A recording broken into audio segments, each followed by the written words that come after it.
안녕하세요. 곽국선 교수입니다. 오늘은 원포인트 중국 역사, 주원장을 위한 변명, 이란 제목으로 말씀을 드리겠습니다. 주원장, 명나라를 세운 황제이죠. 이 주원장은 지금으로 치면 안희성의 농촌에서 태어났습니다. 그 당시가 원나라 말기인데요. 원나라 말기는 사실 남송이 망하고 나서 불과 5, 60년밖에 안 된 시절이었습니다.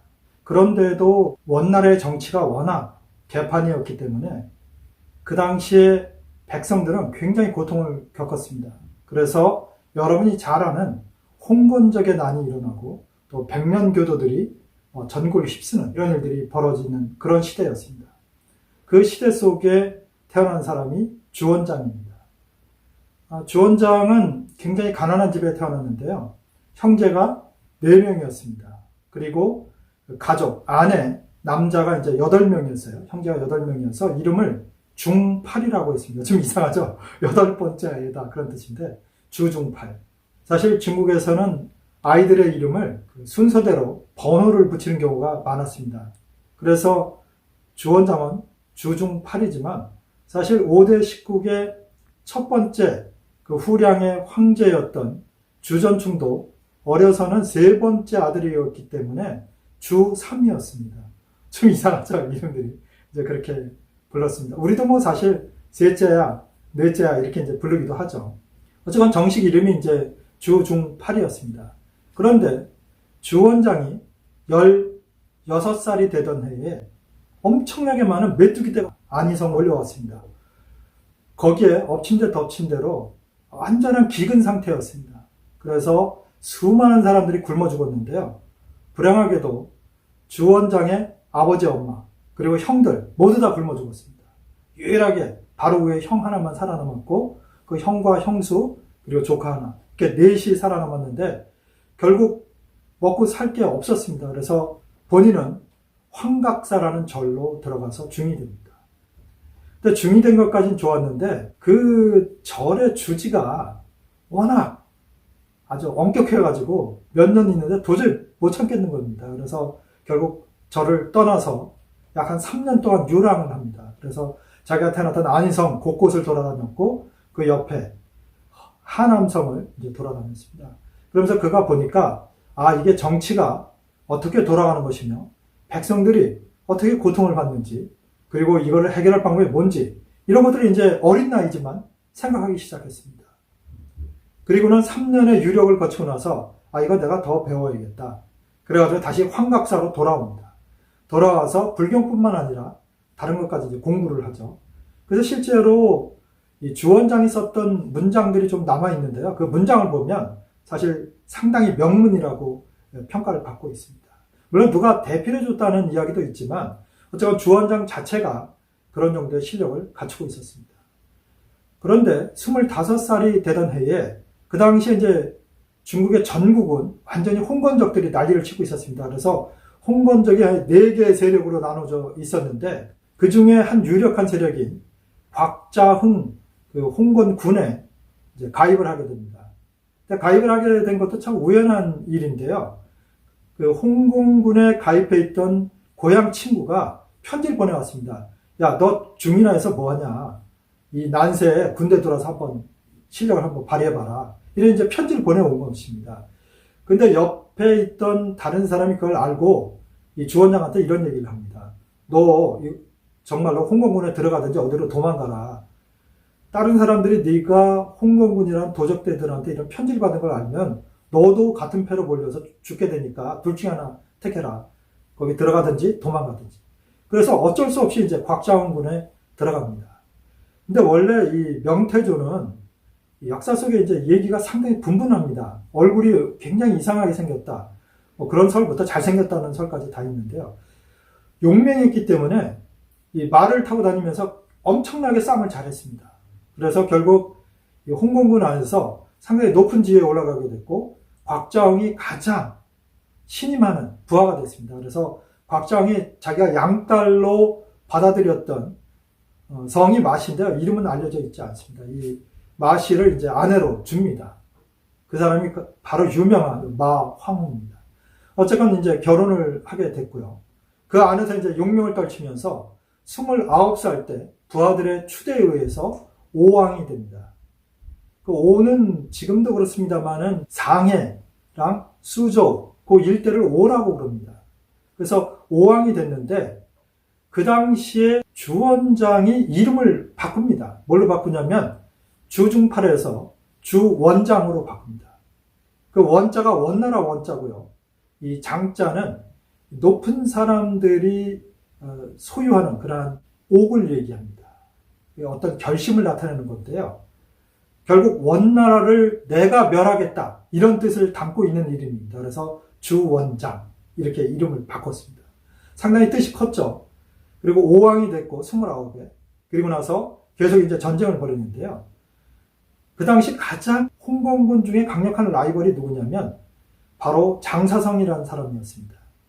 주원장은 남경 쪽에 근거를 갖고 있었고 이 장사성은 소주의 근거를 갖고 있었습니다. 지금으로 치면 여러분 이제 중국 지도를 보시면 상해가 있고요. 그 다음에 소주가 있고 남경이 있습니다. 즉 여기에 장사성이 있는 거고 여기에 이제 주원장이 있는 건데요. 워낙 장사성이 강력했습니다. 그런데 어쨌건 장사성을 멸하고 또 북경까지 쳐들어가서 그 당시 대도라고 그랬는데요. 북경을 점령하면서 원나라를 완전히 몰아냈습니다. 그래서 1368년 본인의 나이 41세에 황제에 등극하고 천하를 통일합니다. 그런데 중국 역사에서 통일 왕조를 이룬 황제 중에 평민 출신은 바로 주원장이 아주 유일합니다. 주원장은 너무너무 못 사는 가정에서 태어났고 16살 때 부모를 기근으로 인해서 자기 형제들도 전부 굶어주는 이런 비참함을 겪었던 사람이고 중이 돼서 여기저기 떠돌아다니고 아주 온갖 고생을 다 한 사람입니다. 물론 통일왕조 중에 평민 출신으로 또 한 사람이 지목되고 있는데요. 그 사람이 이제 서한의 유방입니다만은 유방은 지금으로 치면 그래도 면장 정도의 직위까지는 있었습니다. 그렇기 때문에 완전한 평민이라고 보기는 어렵습니다. 그래서 통일왕조를 이뤘던 유일한 평민 출신의 황제가 바로 주원장입니다. 그래서 주원장이 정치를 한 것을 보면 두 가지 특징이 있는데요. 하나는 권력이 있는 대신들이나 글깨나 아는 문신들을 굉장히 참혹하게 다뤘고요. 또 한편은 자기가 평민 출신이었기 때문에 농민들에 대해서는 너무너무 인자한 정치를 폈습니다. 그래서 역사 속에 평가된 이 주원장은 사실 문인들이 이 역사를 기록하기 때문에 주원장에 대한 평가는 그렇게 좋지 않습니다. 굉장히 참혹한 군주, 또 그리고 굉장히 개방되지 않은 폐쇄적인 군주, 또 동창이나 이런 걸 통해서 비밀 정치라는 군주, 아주 좋지 않은 평가가 대부분입니다. 그러나 사실 그가 평민들의 행한 정치를 자세히 살펴보면 사실 저는 명군이라고 생각합니다. 그래서 오늘 이제 이 이야기를 드리는 건데요. 일단 권신들을 어떻게 다뤘나를 이제 말씀을 드리겠습니다. 첫째는 이제 문자의 옥편을 이제 한번 보시면 거기에 이제 주원장의 이야기가 나옵니다. 제가 유튜브에서 한번 찍었었는데요. 그 문자의 옥 중에서도 상당히 이제 청나라가 유명했지만 이 주원장도 굉장히 참혹했습니다. 근데 왜 문인들을 그렇게 참혹하게 다루었을까요? 거기에는 상당히 재미있는 에피소드가 있는데요. 이 주원장의 강력한 라이벌이었던 장사성이라는 사람이 있다고 이제 말씀드렸는데요. 이 장사성의 원래 이름은 장사성이 아니었습니다. 장구사였는데 이 장구사가 이름이 좀 이상하지 않습니까? 9구자에 넉사자니까 이게 뭐 이름이 지우스인데요. 중국말로도 굉장히 안 좋습니다. 어감이. 그러니까 부하들한테 야, 내 이름 좀 고쳐다오. 근데 이 장사성은 문인들을 굉장히 존중했습니다.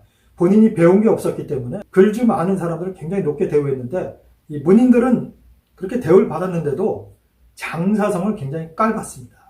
그래서 이제 이름을 줘달라니까 그래서 맹자에 나오는 이야기라고 합니다. 그 윤사라는 사람이 있었는데요. 이 윤사라는 사람이 맹자를 이제 굉장히 비난했었습니다. 근데 나중에 세월이 흐르고 나서 맹자가 대단한 사람인 걸 알고 본인이 반성하는 글이 있습니다. 내자인데요. 사, 자기 성은 안 쓰죠. 사, 성, 소인. 사는 정말로 소인이다. 왜?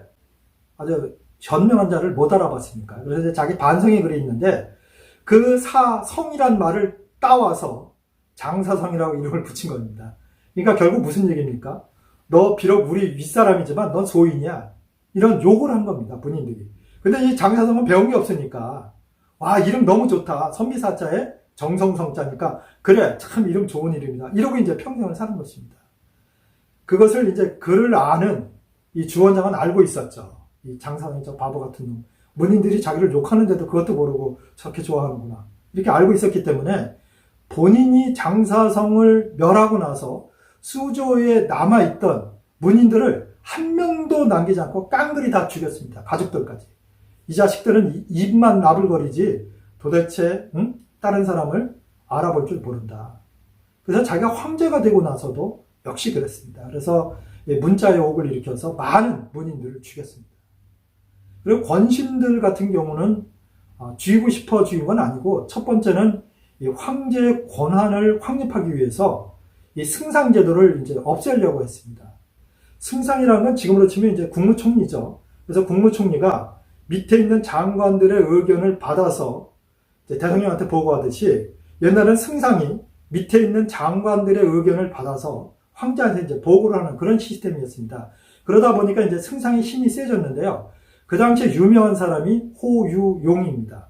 호유용이 한 6년 정도 승상을 하면서 좌승상이었는데요. 승상을 하면서 전권을 휘둘렀습니다. 그러다 보니까 이 황제가 화가 난 것이죠. 그래서 저 녀석을 어떻게 제거할까 그러고 있었는데 마침 그 사람의 라이벌이었던 유기라는 사람이 있는데 이 사람이 이제 조금 일찍 죽습니다. 61세에 죽는데 죽고 나서 몇 년 후에 호유용을 모함하는 상서가 올라갑니다. 그 유기를 호유용이 옛날에 독살해서 죽였다.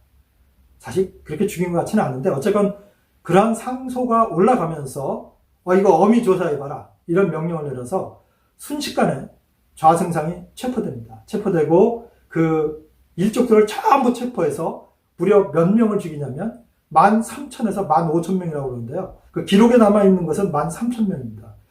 어마어마한 숫자를 죽인 것입니다. 아주 완전히 다 깡그리 다 죽여버리고 승상을 다시는 세우지 않았습니다. 즉 황제가 직접 이조, 형조 이런 그 부문을 직접 관리한 것입니다.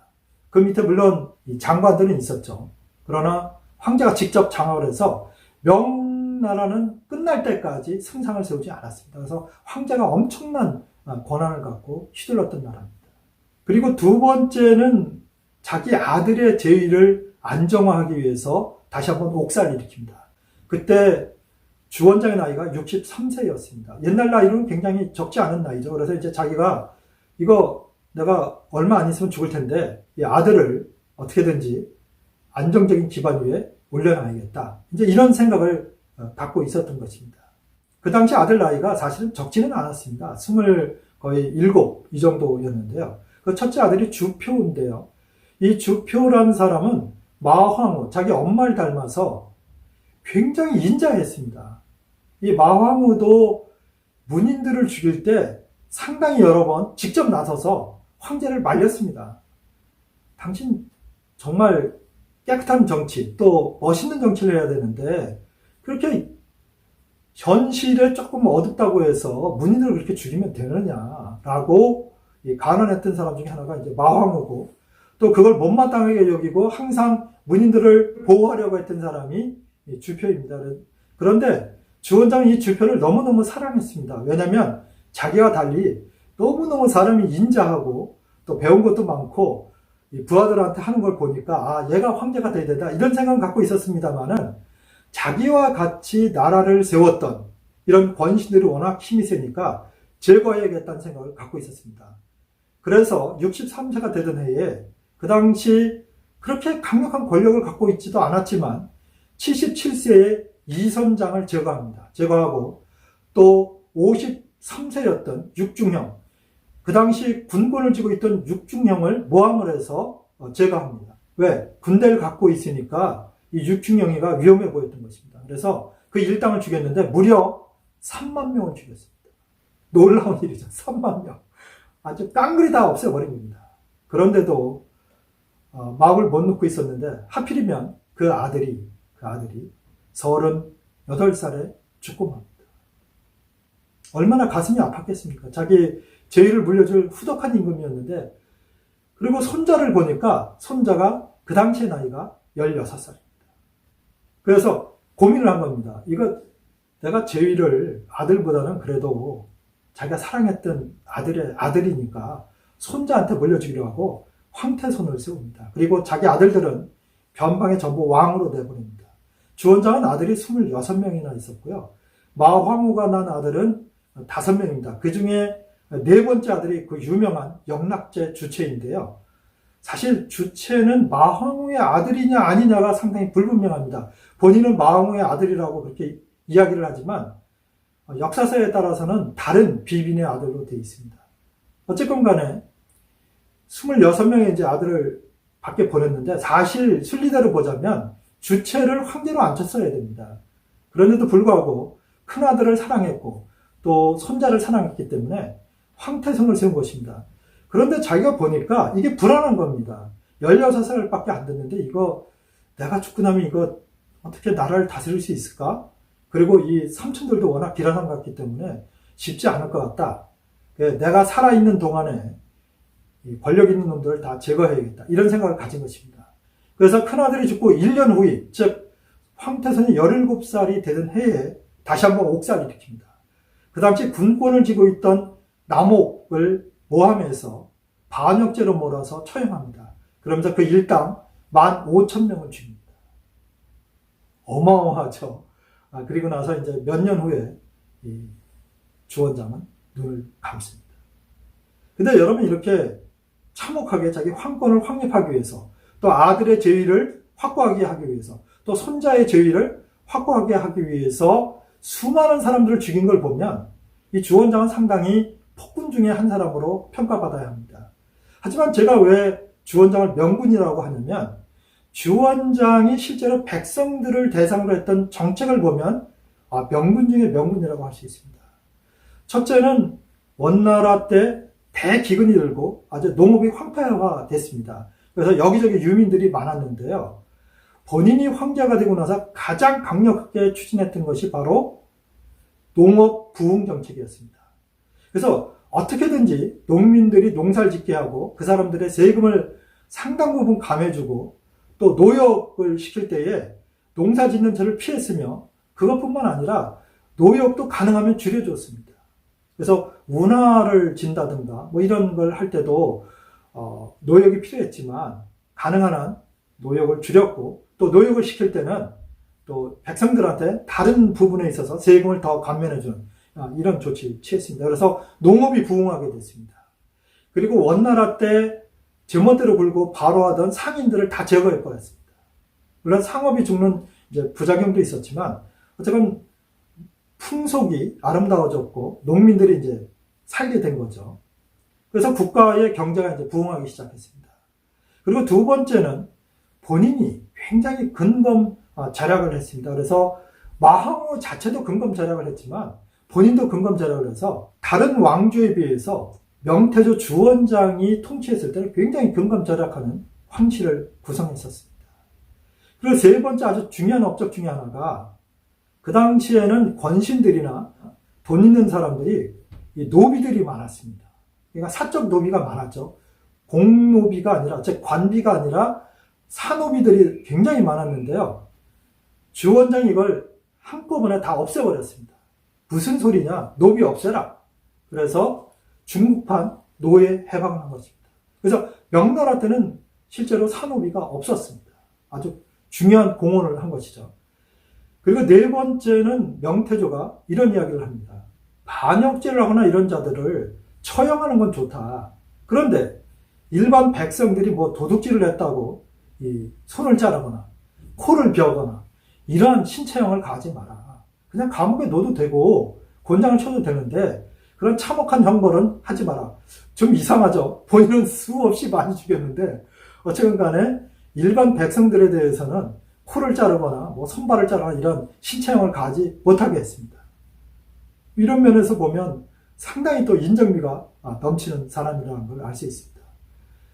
그리고 본인이 죽을 때요, 보통 황제들은 자기 능을 엄청나게 뭐 조성하게 하고 뭐 이러는데, 물론 지금 남경에 있는 명효릉에 가보시면 본인의 유언에도 불구하고 능 자체를 상당히 크게 이제 만들었습니다만은 어쨌건 간에 본인이 죽을 때 이런 유언을 남깁니다. 상복은, 즉 황제가 죽고 나면 상당히 오랜 기간 황제를 비롯해서 전부 상복을 입고 있어야 되는데 상복 입지 마라. 3일만 입어라. 3일만. 일반 권신들도 그렇게 하지 않았습니다. 일반 정말 평민들만 3일을 상복을 입었는데 평민처럼 그렇게 하라는 겁니다. 내가 죽고 나면 3일만 상복 입고 일반 백성들 괴롭게 하지 마라. 그리고 너희들도 힘들지 않냐. 그러니까 3일만 상복을 입어라. 그리고 백성들이 내 3일 상복 입은 기간이 끝나고 나서 뭐 결혼을 한다든가 이런 거 막지 마라. 깊은 일이 있으면 그거 다 잔치도 하고 다 하게 해라. 절대 괴롭히지 마라. 이러고 죽었습니다. 어떻습니까, 여러분? 국가 전체를 보는 또 백성들을 다스리는 그런 정책에 있어서는 명부님이 틀림없습니다. 원나라 말기에 피폐해진 국가를 다시 부흥시켰고 유리 걸식하던 백성들이 자리 잡고 잘 살 수 있도록 이렇게 만든 것이 명태조입니다. 그래서 제가 오늘 명태조를 명분의 반열에 올려놓을 수도 있다라고 이렇게 변명을 하기 위해서 이걸 찍게 되었습니다. 오늘은 명나라를 세웠던 주원자, 그에 대한 역사 평가는 굉장히 좋지 않지만 그러나 그가 백성을 위해 펼쳤던 정책을 보면 명분이었다라는 이야기를 드렸습니다. 재미있게 들으셨는지 모르겠습니다. 다음번에는 좀 더 유익하고 재미있는 이야기로 찾아뵙겠습니다. 시청해 주셔서 감사합니다.